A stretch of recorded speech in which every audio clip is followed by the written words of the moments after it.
Hello everyone, कैसे आप सब। होप कि आप सब ठीक होगे। तो आज हम आपके लिए क्रैश कोर्स का पार्ट 9 लेके आए हैं। ऑलरेडी हमने अपने 8 पार्ट अपलोड कर दिए है अपने चैनल पे। तो जिन जिन बच्चों ने हमारी प्रीवियस वीडियोस नहीं देखी है तो वो हमारे चैनल की प्लेलिस्ट में जाके देख सकते हैं। तो आज का सेशन स्टार्ट करने से पहले मैं कुछ बच्चों को डाउट क्लियर करना चाहूँगा जो कि कल की वीडियो से हमारे बने थे कि कुछ कल मैंने क्वेश्चन पूछा था, where is the energy centre of SAARC located. SAARC का एनर्जी सेंटर कहाँ पे है। तो बच्चे जो थे वो कंफ्यूज हो गए थे। कुछ बच्चे कह रहे थे कि सर उसका जो हेडक्वार्टर है वो नेपाल काठमांडू में है।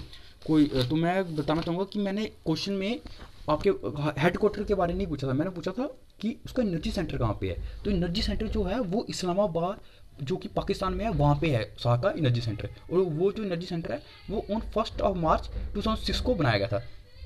इन 1 मार्च 2006 को बनाया गया था। ठीक है। तो जो बच्चे कहते हैं उसका हेडक्वार्टर, तो जब भी आप क्वेश्चन रीड करते हो तो आंसर देने से पहले पहले क्वेश्चन अच्छे से रीड कर लिया करो कि पूछा गया है वहाँ पे। मैंने हेडक्वार्टर के बारे में नहीं पूछा था, वहाँ पे मैंने सिंपली एनर्जी सेंटर के बारे में पूछा था जो कि इस्लामाबाद पाकिस्तान में है। ठीक है। होप कि आपका डाउट क्लियर हो सके। तो स्टार्ट करते हैं आज का सेशन। तो आज का पहला question A, Papikonda national park is in which state of India. जो पापीकोंडा नेशनल पार्क है वो कौन सी स्टेट में है। ठीक है। आपके ऑप्शन है ए असम, बी मणिपुर, सी झारखंड या फिर डी आंध्र प्रदेश। तो जो पापीकोंडा नेशनल पार्क है वो आंध्र प्रदेश में है। ठीक है। Option number D is the correct one. Next question, Betla national park is in which state. जो बैटला नेशनल पार्क है वो कौन सी स्टेट में है। तो आपके ऑप्शन है ए झारखंड, बी सिक्किम, सी बिहार या फिर डी महाराष्ट्र। तो बैटला नेशनल पार्क झारखंड में है। ठीक है। Betla national park is in Jharkhand state of India. Option A is the correct one. Next question, question third, which planet is known as the brightest planet. कौन से प्लैनेट को ब्राइटेस्ट प्लैनेट भी कहा जाता है। तो आपके ऑप्शन है ए मरकरी, बी मार्स, सी वीनस या फिर डी जुपिटर। तो जो इसका करेक्ट वन है वो है option number C, Venus is known as the brightest planet. ठीक है। Option C is the correct one. Next question, question number fourth, in terms of area India is the largest country of the world. India का की ranking क्या है इन terms of area में पूरे world में। तो आपके ऑप्शन ए, क्या 5th रैंकिंग पे, क्या 6th रैंकिंग में, 7th या फिर 8th। तो इंडिया की जो रैंकिंग है वो 7th नंबर पे है इन टर्म्स ऑफ एरिया। ठीक है। जो कि 5th नंबर पे है वो है ब्राज़ील, 6th नंबर पे है ऑस्ट्रेलिया और 8th नंबर पे है अर्जेंटीना। और जो first number top most ranking है वो है रशिया की। Russia is the largest country of the world in terms of area. और जो इंडिया की है वो 7th है। तो option C 7th is the correct one. तो next question, question number 5th, atomic number of zinc. Zinc का atomic number क्या है। तो आपके ऑप्शन ए 24, बी 25, सी 30 या फिर डी 17। तो जो एटॉमिक नंबर है जिंक का वो है option C, option number C is the correct one. 30 जो है वो एटॉमिक नंबर है जिंक का। वो 24 है वो है क्रोमियम का, क्रोमियम। 25 जो है वो मैंगनीज का है, मैंगनीज। जो 17 है वो मोस्ट इंपॉर्टेंट क्लोरीन का है। ठीक है। तो जिंक का जो है वो 30 है। ठीक है। Option C is the correct one. चलते नेक्स्ट क्वेश्चन तरफ, question 6, atomic number of uranium. Uranium का एटॉमिक नंबर क्या है। तो आपके ऑप्शन ए 88, बी 94, सी 92 या फिर डी 96। तो जो करेक्ट वन है वो है option number C, 92 is the atomic number of uranium, 92। ठीक है। जो 88 है वो रेडियम का है, 94 जो है वो प्लूटोनियम का है और जो 96 है वो क्यूरियम का है। जो यूरानियम का है वो 92 है। तो option C is the correct one. ठीक है। तो बढ़ते हैं नेक्स्ट क्वेश्चन तरफ, question number 7th, what is the chemical name of plaster Paris. Most important. तो प्लास्टर पेरिस का केमिकल नेम क्या है। A calcium sulphate, B nitrous oxide, C silver nitrate या फिर डी कैल्शियम ऑक्सीक्लोराइड। तो जो इसका करेक्ट वन है वो है option number A, calcium sulphate is the chemical name of plaster of Paris. Option A is the correct one. Next question, what is the chemical name of vinegar. Vinegar का chemical name क्या है। A acetic acid, B calcium carbonate, C magnesium oxide या फिर D none of the above. तो जिसका correct one है वो है option number A, acetic acid is the chemical name of vinegar. जो कैल्शियम कार्बोनेट है वो, कैल्शियम कार्बोनेट जो है वो है हमारा चॉक का। Chalk is the chemical name of calcium carbonate, chalk marble. ठीक है। और जो मैग्नीशियम ऑक्साइड है उसका magnesia, magnesia is the chemical name of magnesium oxide. तो option A is the correct one. Acetic acid is the chemical name of vinegar. Next question, question number 9, who among the following won ICC men's test cricketer of the decade award? कौन से ऐसे खिलाड़ी को अभी recently में ICC men's test cricketer of the decade award से नवाजा गया है? तो आपके option A Virat Kohli, B Kane Williamson, C Steve Smith या फिर डी जो रूट। तो जो करेक्ट ऑप्शन है वो है option number C, Steve Smith won ICC men's test cricketer of the decade award recently. ठीक है, तो जो स्टीव स्मिथ है वो ऑस्ट्रेलिया की कैप्टनसी भी करते हैं, ऑस्ट्रेलिया प्लेयर है, और ये ऑस्ट्रेलिया की काफ़ी बार कैप्टन भी बनते हैं ऑस्ट्रेलिया के। और जो स्टीव स्मिथ है ये काफ़ी अच्छे खिलाड़ी है, ठीक है, ऑस्ट्रेलिया के। ठीक है, तो option C is the correct one. Question number 10, who among the following was the youngest ever union minister of India? अभी मैं आपको ऑप्शन दूंगा 4, उसमें से आपको बताना है कौन से इनमें से सबसे यंगेस्ट एवर यूनियन मिनिस्टर थे इंडिया के। तो A Omar Abdullah, B Yogi Adityanath, C Karan Singh या फिर D none of the above. तो जो करेक्ट वन है वो है option number C, Karan Singh was the youngest ever union minister of India. जो करण सिंह है वो महाराजा हरि सिंह जी के बेटे भी थे। ठीक है, करण सिंह। ठीक है, तो option C is the correct one.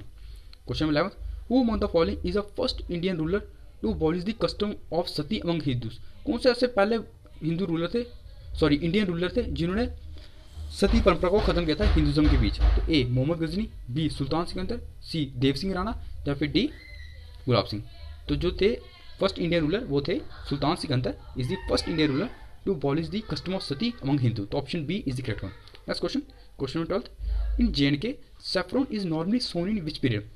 JNK में सैफ्रॉन की जो खेती है कब उगाया जाता है, कौन से टाइम पीरियड में? तो ए अक्टूबर टू नवंबर से लेके, बी जून टू जुलाई से लेके, अगस्त टू सितंबर से लेके, या फिर डी अप्रैल टू मई से लेके। तो जो उसका करेक्ट ऑप्शन है वो है ऑप्शन नंबर सी, अगस्त टू सितंबर के बीच बीच JNK सैफ्रॉन का सोन पीरियड होता है। ठीक है, next question, question 13, Doda Betta peak is in which state UT? जो डोडा बेटा पीक है वो कौन सी स्टेट या यूटी में है? ए तमिलनाडु, बी अरुणाचल प्रदेश, सी नागालैंड या फिर डी सिक्किम। तो जो करेक्ट वन है वो है option number A, Doda Betta peak is in Tamil Nadu state of India. ठीक है, next question, question number 14, shortest highway of India? A NH44, B NH47A, C NH24 या फिर डी NH1। तो जो करेक्ट वन है वो है option number B, NH47A is the shortest highway of India. जो उसकी लेंथ है वो लगभग 6 किलोमीटर है, जो कि हमने फाइंड की है। 6 किलोमीटर की लेंथ है इसकी लगभग।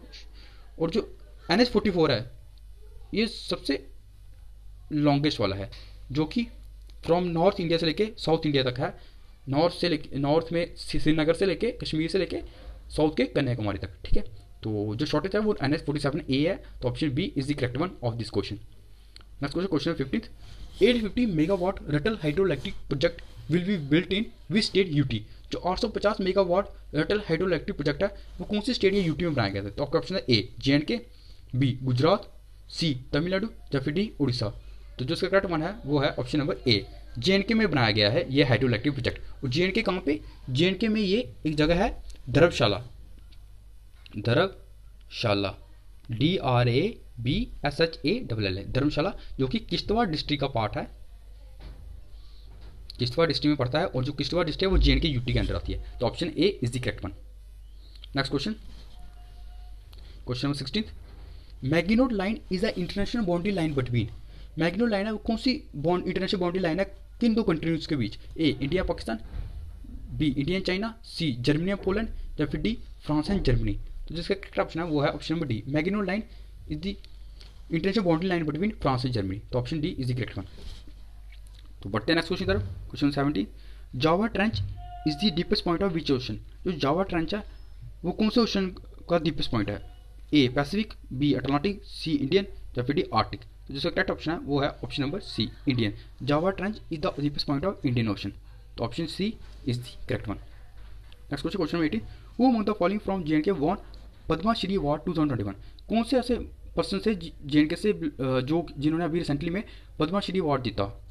तो ए चमन सप्रू, बी गुलाम रसूल खान, सी मोहिंदर सिंह या फिर D both A and B. तो जिसका करेक्ट वन है वो है ऑप्शन नंबर डी, डी जो है वो करेक्ट वन हो जाएगा, यानी कि चमन लाल सप्रू एंड गुलाम रसूल खान, इन दोनों पर्सनस को पद्मश्री अवार्ड से नवाजा गया अभी रिसेंटली में। जो चमनलाल सप्रू है उनको जो दिया गया है वो दिया गया है लिटरेचर एंड एजुकेशन की फील्ड में, लिटरेचर एंड एजुकेशन की फील्ड में। और जो गुलाम रसूल खान है इनको ये दिया गया था आर्ट की फील्ड में दिया गया, आर्ट की कैटेगरी में, ठीक है। तो ये दो ऐसे पर्सन थे JNK से जिनको अभी रिसेंटली में पद्मश्री अवार्ड से नवाजा गया। तो option number D is the correct one, both A and B। Next question number 19, who among the following von प्रधानमंत्री राष्ट्रीय बाल पुरस्कार 2021 फॉर JNK। किसको अभी रिसेंटली में प्रधानमंत्री राष्ट्रीय बाल पुरस्कार से नवाजा गया है जो कि JNK से है? ए ज्योति कुमारी, बी राकेश कुमार, सी हरमनजोत सिंह या फिर डी मोहिंदर सिंह। तो जो करेक्ट ऑप्शन है वो है option number C, Harmanjot Singh.